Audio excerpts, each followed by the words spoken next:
이 돈 뭐냐 이거 설명을 해라. 나 모르는 거다. 그럼 우리가 설명을 해야 되거든요. 근데 하필이면 소송하기 직전에 이 돈을 돌려주네. 네, 안녕하세요. 부산 이혼 전문 변호사 진동환입니다. 은행에서 현금 빼는 거 이거 다 제가 확인된다고 말씀드렸는데 아닌 경우가 있죠. 이거 좀 농담 섞인 얘기인데 정말 오래전부터 ATM 기계로 현금을 일정 금액도 아닌 이상한 돈을 야금야금 빼서 아무도 모르는 곳에 현금 자체를 보관하고 있다. 이거는 뭐 못 찾죠. 이걸 어떻게 찾겠습니까? 근데 그 긴 시간 동안 그렇게 계획적으로 이혼을 준비하는 사람이 세상에 얼마나 있을까요? 그래서 법원도 2년, 3년치밖에 봐주지 않는다. 이렇게 보시면 될 것 같아요. 제가 이제 이혼을 하려고 하는데 지금 돈 다 빼놔도 문제 없나요? 뭐 이 질문 진짜 많이 하십니다. 근데 결론부터 말씀드리면요. 다 찾을 수 있습니다. 다 찾게 되니까 임박해서 돈을 빼고 하는 거는 큰 의미는 없습니다. 이제 이혼하게 되면 법원에서 재산을 보게 하잖아요. 요즘 트렌드는 어떻게 되냐면 부산가정법원 경우에 일단 재산 명시 명령이라 그래서 양쪽 재산 다 밝혀봐라 이 명령을 내립니다. 그러면 그냥 알아서 밝히는 게 아니라 확인해야 되는 사이트들이 있어요. 계좌가 다 나오는 사이트, 보험이 다 나오는 사이트, 부동산이 다 나오는 사이트, 요걸 다 확인해서 제출하게 돼 있거든요. 그럼 그걸 보고 각 금융사나 보험사 등에 이 사람의 재산이 뭐가 있는지 다시 확인해 주세요. 이렇게 하는 구조를 거치게 되죠. 뭐 부산가정법원의 경우는 기본적으로 뭐 혼인관계 파탄일을 기준으로 거꾸로 해서 2년치, 그러니까 지난 2년치의 계좌 거래 내역 전부를 보게 해준다. 이렇게 말씀드립니다. 그래서 소송하기 전에 큰 돈이 빠져나가면 그 2년간 거래 내역에 다 잡힐 거잖아요. 그럼 상대 입장에서는 이 돈 뭐냐 이거 설명을 해라. 나 모르는 거다. 그럼 우리가 설명을 해야 되거든요. 근데 설명을 할 때 이게 설명이 된다는 게 무슨 의미냐?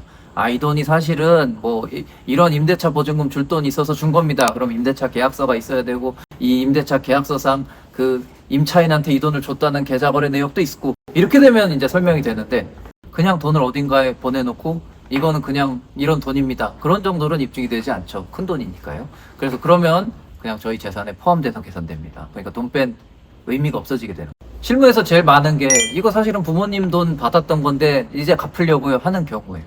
근데 문제가 뭐냐면 이제 부모 자식 간의 돈 거래는 차용증이 명확하게 확인되지 않는 한은 증여로 추정합니다. 그러니까 부모님이 나한테 돈을 줬다는 걸로 추정하는 거죠. 근데 하필이면 소송하기 직전에 이 돈을 돌려주네?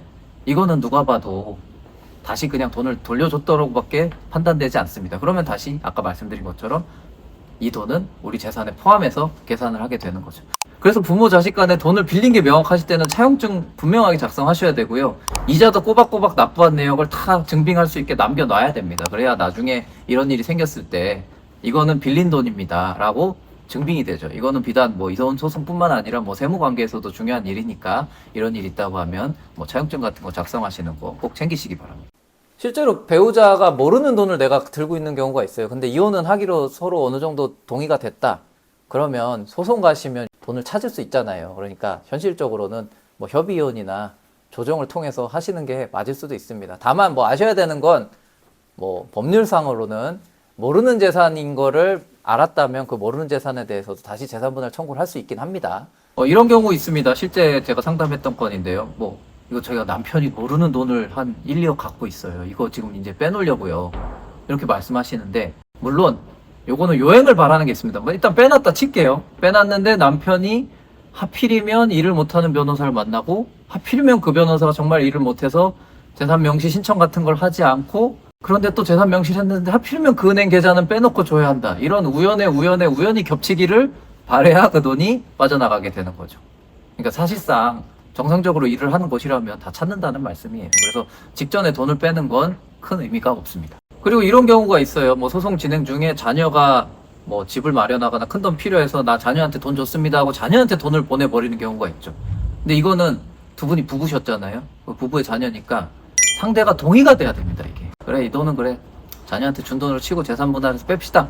이렇게 돼야 되는 거지. 이거 나 자녀한테 준 거니까 이제 와서 이 돈을 빼주세요라고 하는 건 또 안 됩니다. 그러니까 내 재산에 포함돼서 또 계산이 된다는 거죠. 예전에는 근데 은행 계좌가 가끔씩 예를 들면 어디 좀 시골에 찾기 어려운 곳에 있는 신용협동조합이라든지 새마을금고 이런 데는 그 정확한 지점명을 모르면 계좌 조회가 안 되던 시절도 있었습니다.